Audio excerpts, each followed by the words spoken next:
Buddhism as a philosophy has never considered any bodily movements as aggressive, offensive, or defensive. According to Buddhism, only states of mind can be considered polluted or effective, which in turn result in bodily movements. It should be noted that Buddhism, throughout its development, engages in the exploration of all aspects of human activity. The tradition of Shaolin Kung Fu has nothing to do with the commonly accepted notion of martial arts or combat, as practiced in the military or by ordinary people to defeat their opponents. According to historical chronicles, Kung Fu as well as Chan Buddhism was founded in the Shaolin Monastery by the famous Indian monk Bodhidharma. The Chan school has always been known as the method of immediate realization or the school of the direct path. Buddhism, of course, respects life and teaches nonviolence, seeing the development of personality and the elimination of effective thoughts and stereotypes of consciousness, which lead to the influx of suffering. And Chan refuses to believe in any world outside of us. That is, all the work is aimed at cleansing one's own inner space, so Chan practice is essentially a psychotechnique. To eliminate stereotypes, Chan likes to use borderline states of consciousness and often chooses exotic training methods because any extreme situation brings us back to reality.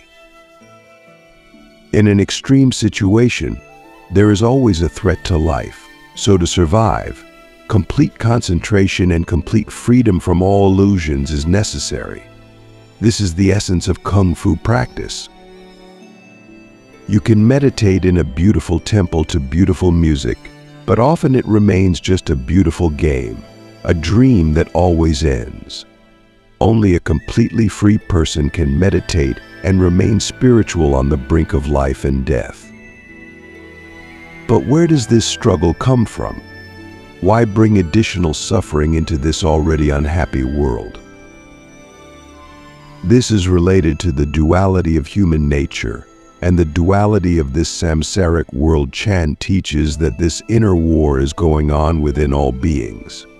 We tend to occasionally project this struggle onto the outside.